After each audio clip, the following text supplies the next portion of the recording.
تو پھر ہسپتالوں پہ دباؤ پڑے گا. پورا سسٹم بیٹھ جائے گا. ہسپتال جو ہیں وہ اٹلی جیسے ممالک کا سسٹم بیٹھ گیا, اسپین کا وہ ناکافی ہو گئے. امریکہ میں لوگ رولا ڈال. آپ حکومت جو ہے صرف تلقین کر کے اور واز کہہ کے, یہ بات سر, ہدایات جاری کر کے بری ذمہ نہیں ہو سکتی. اگر حالات خراب ہوں گے اب تو اس کی ذمہ داری وزیر اعظم کو اٹھانی پڑے گی اور ان سب لوگوں کو اٹھانی پڑے گی جو ان کے ساتھ بیٹھ کر یہ فیصلے کر رہے ہیں. اب وہ کہتے یہ ہیں کہ وائرس اگر تیزی سے پھیلا نا تو دوبارہ لاک ڈاؤن کر لیں گے. یعنی تب تک جو نقصان ہو چکا, جو آپ نے بھی نشاندہی کی ہے سر. آپ یہ دیکھیے وزیر اعظم نے اپنی آج گفتگو میں یہ کہا کہ ظاہری بات ان کی ٹیلی فونک کنورسیشن ہوتی رہتی ہے مختلف ہیڈ آف اسٹیٹ سے. انگلا مرکل کا ذکر کر رہے تھے تو تھوڑا سا تصحیح درکار ہے کہ شاید وہ یہ کہنا چاہ رہے تھے کہ جرمنی میں جو ہلاکتیں ہوئی ہیں وہ بہت زیادہ ہوئی ہیں, انہوں نے یہ کہا. لیکن صورتحال اس کے برعکس ہے. اگر آپ یورپ کا ڈیٹا اٹھا کے دیکھیں تو جو ہلاکتیں اسپین میں, اٹلی میں, برطانیہ میں, رشیا میں اور دیگر ممالک میں یورپ بھر میں ہوئی ہیں, ان کی نسبت جرمنی ان چند ایک ممالک میں جہاں نمبر آف کیسز تو زیادہ ہیں, یعنی 1,68,000 ہیں, لیکن اموات جو ہیں وہاں پر صرف 7,000 ہوئی ہیں. اس کے برعکس اسپین میں 26,000 اموات ہیں, اٹلی میں 29,000 ہیں, برطانیہ میں 30,000 ہیں, اور اسی طرح سے باقی ممالک میں بھی شرح اموات زیادہ ہے. تو ڈاکٹر طاہر شمسی صاحب ٹیلی فون لائن پر تشریف لائے ہیں, ان سے بات کرتے ہیں. ان سے بھی بات کرتے ہیں. ابھی دو چیزیں اور میں سر عرض نہیں, مگر پہلی بات تو آپ سمجھیں کہ وہاں جرمن چانسلر نے یہ بات کہی اور وزیر اعظم نے اسے دہرایا. انہوں نے کہا ہمارے لوگ ذمہ داری کا مظاہرہ کر رہے ہیں, بالکل ڈسپلن کو فالو کر رہے ہیں جی. اور ہمارے ہاں تو ہمارے سیاسی لیڈروں نے تو قوم کو ڈسپلن نام کی چیز سکھائی نہیں ہے. خود جب کسی پریس کانفرنس میں آتے ہیں اکٹھے کھڑے ہوتے ہیں, بازو قائد اعظم مل رہا ہوتا ہے, نہ ماسک پہننا ہوتا ہے. یہ تو قائد اعظم کا کمال تھا کہ انہوں نے ڈسپلن پر زور دیا. جہاں جاتے تھے اگر کسی وہاں ان کی تقریر پہلے سے طے شدہ نہیں ہوتی تھی, وہ تقریر نہیں کرتے تھے. وہ اگر پہلے سے وقت لے کر کوئی جاتا نہیں تھا اس سے نہیں ملتے تھے. قائد اعظم نے کیجولڈ ہوتی تھی, ہر چیز ان کی طے شدہ ہوتی تھی. انہوں نے قوم کو ڈسپلن سکھایا, قوم کو فالو نہیں کیا, قوم کو مجبور کیا کہ انہیں فالو کرے. ان کے ایک اشارے پر لاکھوں افراد جو ہیں وہ آگے بڑھتے تھے, خاموش ہوتے تھے اور پیچھے ہٹ جاتے تھے. اور میں نے محترمہ فاطمہ جناح کا منظر دیکھا ہے کہ وہ خود بھی دیکھ رکھا وہ ساہیوال کے اس میں آئیں اسٹیشن پر, اور لوگوں کا مجمع تھا. لوگوں نے کہا تقریر کریں, انہوں نے کہا نہیں تقریر طے نہیں ہے یہاں, اور پھر سٹک اٹھائی اور لوگوں کو پیچھے ہٹ جائے, اور سارا مجمع پیچھے ہٹ گیا ایک اشارے سے. تو ایک اشارے سے کیا بات. تو جیسے کہ دریائے نیل جو ہے دو ٹکڑے ہو گیا, دو حصوں میں بٹ گیا تھا حضرت موسیٰ علیہ السلام کے اشارے سے, اس طرح سے مجمع چھٹ گیا. تو یہ ڈسپلن لیڈرز نے نہیں سکھایا, اور انہوں نے ہڑبونگ سکھائی ہے, ہنگامہ سکھایا ہے, دبڑ گھسڑ سکھائی ہے تمام سیاسی جماعتوں کی. اور نہیں, تمام سیاسی مذہبی جماعتوں کا کچھ استثناء اس میں ہے. ان میں سے جماعت اسلامی ہے یا جمعیت علماء اسلام ہے, وہ ایک ڈسپلن کا مظاہرہ کر سکتے ہیں. لیکن گزارش یہ ہے اب وزیر اعظم جب یہ فیصلہ کر رہے ہیں, اس کے اثرات کو دیکھنے کے لیے بھی ہمیں تیار ہونا چاہیے, روزانہ کی بنیاد پر جائزہ لینا چاہیے. اور میں تو اب بھی گزارش کروں گا کہ دوسری جو جماعتیں ہیں, جو مذہبی جماعتیں خاص طور پر, ان کے رضاکاروں کو بھی کہیں کہ وہ ایک ڈسپلن نافذ کریں. بازاروں میں, محلوں میں, دکانوں میں, بڑے بڑے ڈپارٹمنٹل سٹورز میں تو ہو رہا ہے, بڑے شاپنگ مالز میں تو ہو رہا ہے, بند رہیں گے, لیکن وہ کہتے ہیں بند رہیں گے. وہاں ڈسپلن نافذ ہو گیا ہے. سب انتظار کریں ذرا, ان سے بھی ساتھ بات کر لیں. اصل بات یہ ہے کہ اب یہ امتحان ہے, اور اگر امتحان پہ پورا نہ اترے ایک فلڈ گیٹ کھل جائے گا. جن غریبوں کی بات ہو رہی ہے وہ غریب درجنوں نہیں سینکڑوں کی تعداد میں اس میں معطل ہو جائیں گے, بستروں پہ لیٹ جائیں گے. موت جو ہے تعاقب کر رہی ہوگی. میرے منہ میں خاک, خدا نہ کرے میری بات درست نکلے, لیکن ہر ہر روز جائزہ لیجئے, بالکل ہر روز فیصلہ کیجئے, ہاتھ پہ ہاتھ دھر کے نہ بیٹھیے. ڈاکٹر صاحب بہت شکریہ آپ کے قیمتی وقت کا. شامی صاحب ذرا آج جو فیصلے کیے گئے تھے اس کا انالیسس کر رہے تھے. آپ کے پرٹیکولر موضوع پر تو بعد میں آتے ہیں, لیکن آپ موجود ہیں, آپ کی موجودگی کا فائدہ اٹھاتے ہوئے.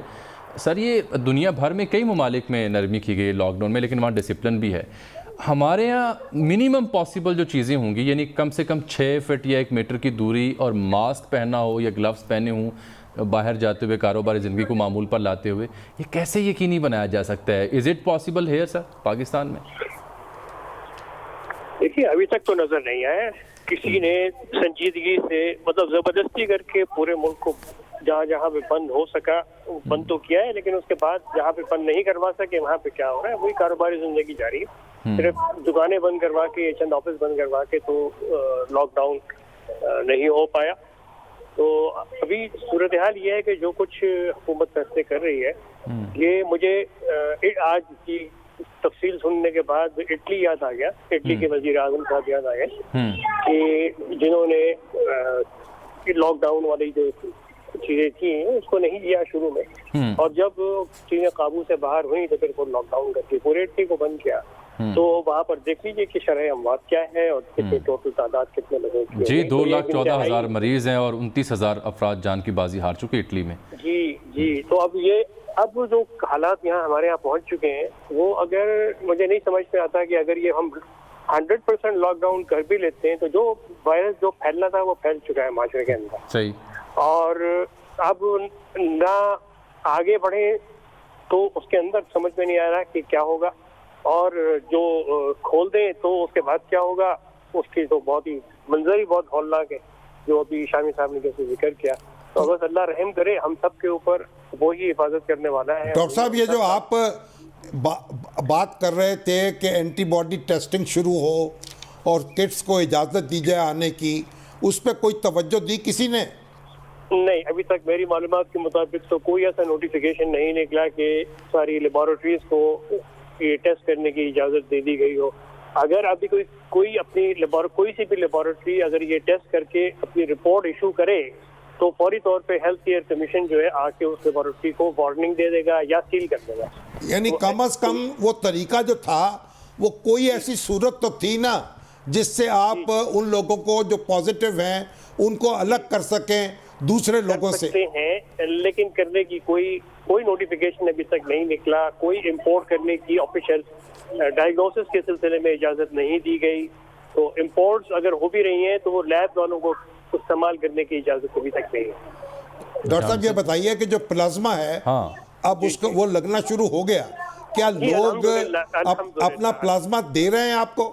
ہاں, یہ سب سے بڑا ایک مرحلہ ہے جس کو طے کرنا ہے کہ لوگوں کو اب آگے آنا ہے, اور جو صحتیاب تقریباً 5,500-6,000 لوگ صحتیاب ہو چکے ہیں حکومت اعداد و شمار کے مطابق 6,400 زائد. جی 6,500 کے قریب. تو ان کو اب آگے آنا ہے اور ان کو پلازما دینا ہے تاکہ جو اموات کی شرح بڑھنی شروع ہوئی ہے, جو تعداد مریضوں کی بڑھنی شروع ہوئی ہے, ان مریضوں کی تعداد میں مزید اضافہ ہونا ہے. تو ان لوگوں کی جان بچانے کے لیے جو پیسیو امیونائزیشن اور پلازما تھراپی جیسے ساری دنیا میں اب استعمال ہونی شروع ہو گئی ہے, ہمیں اس کی بے حد ضرورت پڑ رہی ہے. اب اس وقت ایک دن میں میرے پاس 15 20 لوگوں کے لیے پلازما جو ابھی شروع ہی ہوا ہے, 1 ہفتہ ہوا ہے شروع ہوئے, آج پورا 1 ہفتہ, 1 ہفتے پہلے مریض کو لگایا گیا تھا اور آج پورا 7 دن. ڈاکٹر صاحب اسی موضوع کو آگے بڑھا لیں. 1 ہفتے پہلے جس مریض کو سب سے پہلے پلازما آپ نے دیا, اس کی صحت اب کیسی ہے؟ کیونکہ کچھ سٹڈیز میں, کچھ آرٹیکلز میں یہ لکھا ہے کہ اس کا اثر ہوتے ہوتے ہفتے بھی لگ سکتے ہیں. جی الحمدللہ. دیکھیے میں کسی ایک مریض کے متعلق یا کسی اس ٹرائل کی کیونکہ کانفیڈینشیلٹی مریضوں کی مینٹین رکھنی ہوتی ہے, تو میں بہت جنرل بات کروں گا کہ اب تک جتنے لوگوں کو دیا گیا ہے پلازما سے کسی کو نقصان نہیں پہنچا, اور فائدہ یہ دیکھا گیا ہے کہ ان کی طبیعت اسٹیبلائز ہونی شروع ہو گئی. اور کچھ ایسے مریض ہیں کہ جو اب انشاءاللہ اگلے 24 گھنٹے میں گھر چلے جائیں گے. تو یہ حوصلہ افزا چیزیں آ رہی ہیں. یہ وہ لوگ ہیں کہ جو بالکل وینٹیلیٹر پہ جا چکے تھے یا جانے والے تھے, ان میں اللہ نے بڑا کرم کیا اور ان کی طبیعت جو ہے وہ بہتر ہو کے ڈاکٹر صاحب جانے کے قابل ہو رہے ہیں. جو لوگ صحت یاب ہو کے گھر جا رہے ہیں ان کا ڈیٹا تو سارا اویلیبل ہے حکومتوں کے پاس, اور ان سے رابطہ بھی کیا جا سکتا ہے. جی بالکل, وہ تو داخل ہی ہے نا, ابھی تک تو داخل ہی ہے نا, حکومتی اداروں میں ہی داخل ہے نا. تو آپ یہ بتائیے کہ اگر کوئی ڈونیٹ کرے تو آپ سے کیسے رابطہ کرے اور کیسے یہ بڑی عام آپ تک کیسے پہنچے؟ بالکل, کہاں آ کے کچھ شہری جو ہے وہ بہت آسان ہے, بہت آسان ہے, میں بتا دیتا ہوں. فرمائیں. آپ کو سب کو کراچی آنے کی ضرورت نہیں ہے. یہ آپ اگر کراچی کے رہنے والے ہیں تو کراچی میں گلشن اقبال میں NIPD ہمارا ہاسپٹل ہے جہاں پر پلازما جمع کرنے کا انتظام ہے. اگر آپ سندھ کے رہنے والے ہیں تو جامشوروں میں لمبس یونیورسٹی میں یہ پلازما جمع کرنے کا انتظام ہے. اگر آپ اپر سندھ کے رہنے والے ہیں اور آپ کو کورونا سے ریکور ہو چکے ہیں تو سکھر میں ریجنل بلڈ سینٹر ہے, وہاں پر اس کا انتظام ہم لوگوں نے کیا ہوا ہے. اگر آپ پنجاب کے رہنے والے ہیں تو اس وقت university of health sciences Lahore میں اور PKLI میں اس کا انتظام ہے. پنڈی میں راولپنڈی انسٹیٹیوٹ آف یورولوجی میں کورونا کا ایک سینٹر بنایا ہوا ہے, وہاں پہ انشاءاللہ اگلے ہفتے میں انتظام شروع ہو جائے گا. پمس ہاسپٹل اسلام آباد میں ہے, وہاں پر پلازما ڈونیٹ کیجیے. اگر آپ KPK کے رہنے والے ہیں تو حیات آباد میڈیکل کمپلیکس جو پشاور میں ہے وہاں پر پلازما ڈونیٹ کیجیے. اور اگر ہیلپ لائن کا نمبر اگر آپ کو چاہیے تو میں آپ کو دے سکتا ہوں کہ اگر آپ کی اجازت ہو تو میں شیئر کر لوں. کیجیے پلیز. 0333 جی 297 6390. ٹھیک, اس نمبر پہ رنگ کر کے تمام سینٹرز کے متعلق معلومات بھی دی جا سکتی ہے. آپ کسی بھی ملک کے حصے سے اس نمبر پہ رابطہ کر سکتے ہیں؟ جی, کسی ظاہر بات ہے کوئی بھی شخص کال کر سکتے ہیں, اور پورے ملک میں جہاں جہاں پہ پلازما اس میں کسی کوڈ کی ضرورت تو نہیں ہے؟ سر موبائل نمبر ہے. اچھا, موبائل نمبر ہے 0333 0333 2976390, یعنی 0333 29 76 390. یہ ہم چلا بھی دیں گے پٹی کی صورت میں. ڈاکٹر صاحب, آپ یہ جو حکومتیں ہیں ان سب حکومتوں سے کہیے, اور ہم بھی کہتے ہیں تو اسے باقاعدہ پبلسائز کریں, اور آپ بھی یہ میسج اپنے ریکارڈ کر کے ہمیں بھیج دیں تاکہ پبلک سروس میسج جو ہے اس کے طور پر اس کو چلایا جا سکے. جی, میں ابھی آپ کو آپ کے موبائل نمبر پہ بھیجتا ہوں. تو آپ یہ تقریباً 1 منٹ سے بھی کم کی شاید 50 سیکنڈ کی ویڈیو ہے, اس میں اگر مزید ایڈیٹنگ کرنی ہے تو کروا لیجیے. بالکل ٹھیک, بالکل. بہت شکریہ ڈاکٹر صاحب آپ کے قیمتی وقت کا. شام صاحب, یہ تو اہم پیش رفت ہے, اللہ کرے کہ لوگ جو صحت یاب ہوئے ہیں وہ فوری پلازما ڈونیٹ کریں, کیونکہ ڈاکٹر صاحب یہ کہہ رہے ہیں کہ اس کی اشد ضرورت ہے احتیاط کی. پلازما ہوگا تو وہ متاثرہ مریضوں کو جو شدید خطرے میں ہیں مریض, جی ان کے لیے, ان کی جان بچانے کے لیے یہ ایک لائف سیونگ جو ہے طریقہ ہے. اس پہ لوگوں کو آگے آنا چاہیے. بالکل, اور میرا خیال ہے کہ جس کو بھی آگاہی ہوگی وہ ضرور آگے بڑھے گا انشاءاللہ. اب یہاں بریک آگے, اس سے پہلے آپ سے عرض کروں شامی صاحب کہ اقوام متحدہ نے وارننگ دی ہے پوری دنیا کو کہ کورونا کے پیش نظر سخت ترین قحط کا خدشہ ہے.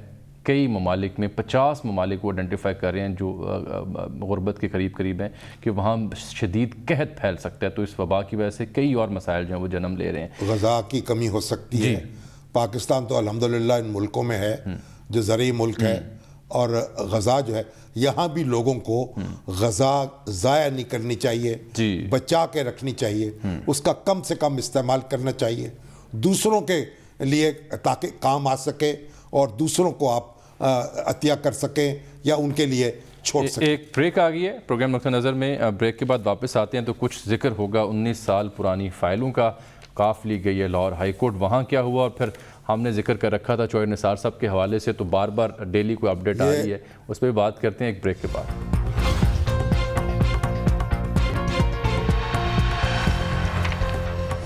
ویلکم بیک ناظرین. شام صاحب, یہ 19 سال پرانی فائلیں اور قافلے کا جو معاملہ ہے اس پر بات کرتے ہیں, لیکن ایک اور بڑی اہم خبر ہے جو حریت رہنما اور جدوجہد کرنے والوں میں شمار ہونے والے نمایاں نوجوان ریاض نائکو کی شہادت ہے. حزب المجاہدین کے اس وقت سب سے بڑے کمانڈر جو تھے وہ ریاض نائکو تھے. برہان وانی کے جانشین بھی کہا جاتا ہے. اور انہوں نے مختلف جو متحارب دھڑے تھے ان کو یکجا کیا تھا. اور یہ ان کی والدہ بیمار تھیں, ان کی عیادت کے لیے یہ اپنے گھر آئے اور سیکورٹی فورسز ان کے تعاقب میں تھیں اور ان کو ان کے سر پہ انعام رکھا ہوا تھا, ان کا 12 لاکھ روپے کا انعام مقرر تھا. قابض فوج نے. اور پھر ان کے ساتھ ایک مقابلہ ہوا طویل, اور انہوں نے راستے جو تھے ان پہ خندقیں کھود دیں, سڑکیں بند کر دیں, اور اس طریقے سے ان کا گھیراؤ کیا. اور ریاض نائکو جو ہے اپنے ایک ساتھی کے ساتھ جام شہادت نوش کر گئے. ایک درزی کا بیٹا, لیکن اس میں حریت کی جو روح ہے وہ دیکھیں ایک کس حد تک ہے کہ پوری وادی اب باہر نکلی ہوئی ہے. میتھمیٹکس ان کا سبجیکٹ تھا, اس کے وہ استاد تھے, ایک پرائیویٹ اسکول میں پڑھاتے تھے کہ 2010 میں ایک بچہ جو ہے وہ جب اس کو آنسو گیس کا شیل لگا اور اس کو شہید کر دیا گیا, اس پر احتجاج کر رہے تھے, تو سیکورٹی فورسز نے ان کو پکڑ لیا اور سیفٹی ایکٹ کے تحت پھر ان کو پکڑا گیا اور اس طرح سے نشانہ بنایا گیا کہ بالآخر انہوں نے بھی جہاد کا پرچم بلند کیا اور اس کے ساتھ وابستہ ہو گئے.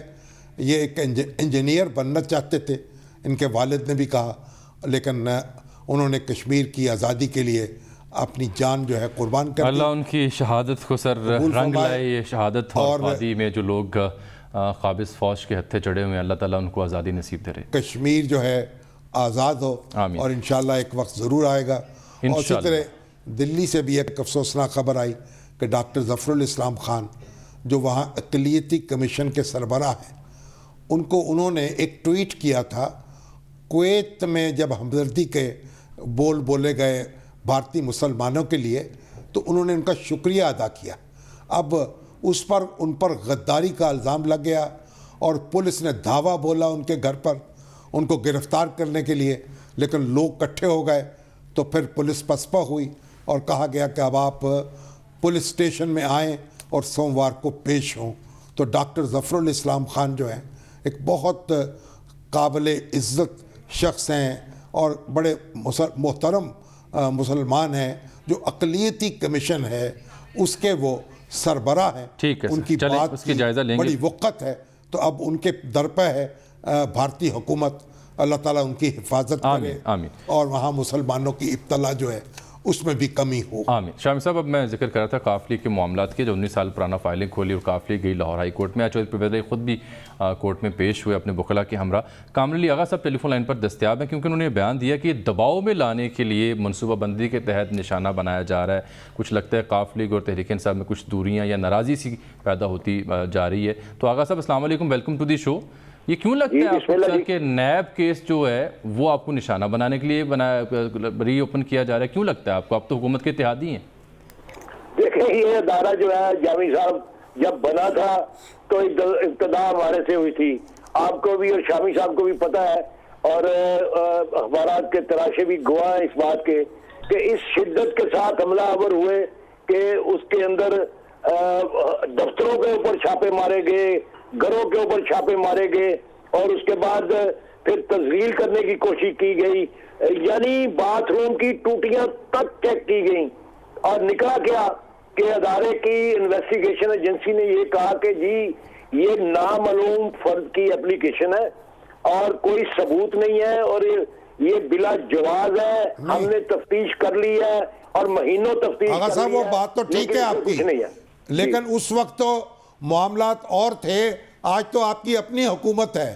آپ کی اپنی حکومت میں کیا ہو رہا ہے یہ آپ کے ساتھ اور کیوں ہو رہا ہے؟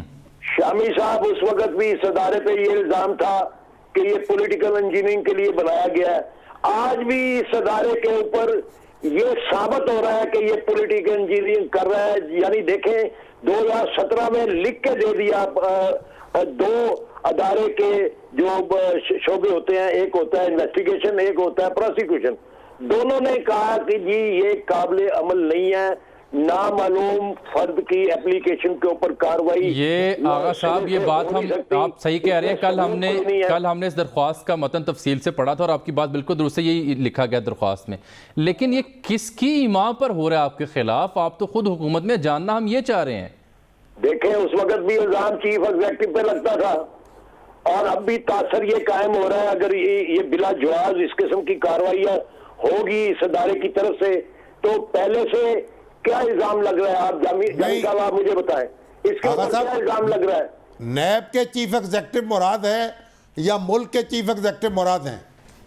دیکھیں جو کاروائی کی جاتی ہے وہ تو ظاہر نیب کے چیف ایگزیکٹو کی جو ہے وہ اجازت سے کی جاتی ہے, اور اگر وہ ابیوز آف لا کرے گا, abuse of process of law کرے گا, against the constitution of Pakistan کاروائی کرے گا, تو اس قسم کی کانسٹیٹیوشنل وائلیشن جو ہے اس کے اوپر تو میں سمجھتا ہوں آپ نے کیا پھر آپ اتحادی ہیں تو آپ نے کیا پی ٹی آئی سے کوئی وضاحت کو جواب مانگا کہ آپ کو جو شک ہے, گمان ہے, شبہ ہے, اس پر کوئی پوزیشن واضح کرے پی ٹی آئی؟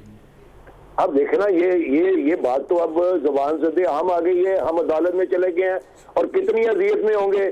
یہ شامی صاحب کو تو علم ہے کہ ہم عدالتوں کے سامنے اس وقت جاتے ہیں جب پانی سر سے گزر جاتا ہے. یعنی 20 سال ہم نے صبر و تحمل سے 4 انویسٹیگیشنز برداشت کرنے کے بعد اگر یہ فیصلہ کر لیا ہے ہماری زیرک قیادت نے جو بردبار بھی ہے اور تحمل مزاج بھی ہے اور رواداری والا رویہ بھی ہے, اس کے بعد اگر وہ فیصلہ کر رہی ہے کہ اب ہم انصاف دینے کے لیے عدالت میں جائیں تو اس کی کچھ تو وجوہات ہوں گی نا جی. چلیں ایک بریک آ گئی ہے تو سر ایک قصہ اور تھا چوہے نثار صاحب کا.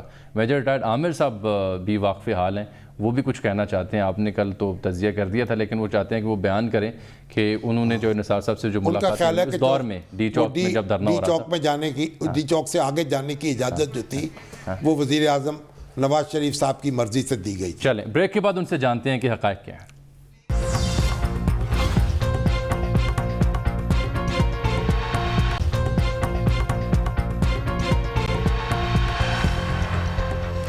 ویلکم بیک ناظرین. میجر ریٹائرڈ عامر صاحب ٹیلی فون لائن پر دستیاب ہیں پروگرام میں. یہ دیکھیں جی کہ پیف سکولوں کے جو ٹیچرز ہیں وہ بار بار رابطہ کر رہے ہیں پنجاب ایجوکیشن فاؤنڈیشن کے. حکومت ان کے واجبات ادا نہیں کر رہی, ان کی ادائیگیاں نہیں کر رہی. پورا موضوع ہے کیونکہ انہوں نے جو ڈیٹیلز بھیجی ہیں لیکن بڑی خوفناک ہیں. لاکھوں لوگ ہیں متاثر ہو رہے ہیں. وزیر اعلیٰ عثمان بزدار جو ہیں اس کا نوٹس لیں اور وزیر تعلیم, یہ میں اگلے ہفتے سر اس موضوع پہ پورا پروگرام کرتے ہیں. خدا خوفی کریں. بالکل ٹھیک ہے, بالکل ٹھیک ہے. میرے صاحب آپ یہ فرمائیں سر کہ آپ سے بات ہو رہی تھی, شامی صاحب نے تو کل چوہے نثار صاحب کے حوالے سے آپ نے جو رائے تھی اس کا اظہار کر دیا. جاوید لطیف صاحب کہتے ہیں کہ ڈی چوک میں لانے والے سہولت کار جو تھے چوہے نثار صاحب تھے. آسن اقبال صاحب نے کہا, پرویز خٹک صاحب نے انہیں بتایا کہ ان چوہے نثار صاحب کی وجہ سے ان کا دھرنا ڈی چوک پہنچا تھا. آپ کی بھی ان سے ربط رہے, آپ بھی واقف حال ہیں. اصل صورتحال تھی کیا, کس کی منظوری سے ڈی چوک پہنچا دھرنا؟ جی اصل صورتحال یہ کہ اتفاق سے جن دنوں یہ بات ہو رہی تھی تو میں کسی کام کی غرض سے چودھری صاحب کے پاس گیا تھا پنجاب ہاؤس. ٹھیک. میں جب گیا تو چودھری صاحب بڑے خوشگوار موڈ میں تھے. دھرنے کے حوالے سے میں نے بات کی تو انہوں نے کہا کہ ابھی پرائم منسٹر ہاؤس سے میں آ رہا ہوں. وہاں پہ میٹنگ ہوئی, 5-6 آدمی تھی جس میں وزیر اعظم کے پرنسپل سیکرٹری فواد حسن فواد بھی تھے. ان کا وہاں ڈسکشن ہوئی کہ ان کو آنے دینا چاہیے کہ نہیں آنے دینا چاہیے. تو ایک رائے تھی کہ آنے دینا چاہیے, تو میں نے سختی سے مخالفت کی اور میں نے کہا کہ اسٹیٹ اتھارٹی اس طرح چیلنج نہیں ہوتی اور میں روکوں گا ان کو, آپ یہ مجھ پہ چھوڑ دیں. پرائم منسٹر نے تھوڑی سی کنسرن شو کی کہ کوئی لاس ہو جائے, انہوں نے کہا میں ساری ذمہ داری لیتا ہوں. میں نے کہا کہتا ہے اس کے بعد میری بات سے اتفاق کیا گیا اور یہ فیصلہ ہوا کہ ان کو آگے نہیں آنے دیا جائے گا. اب یہ بات وہ مجھے بتا رہے تھے کہ اتنے میں ان کا ایک افسر آیا, اس نے کہا سر ذرا ٹی وی دیکھ لیں, آن کر دیں. جب ٹی وی آن کیا تو اس پہ خبر چل رہی تھی کہ پرائم منسٹر نے آنے کی اجازت دے دی ڈی چوک تک.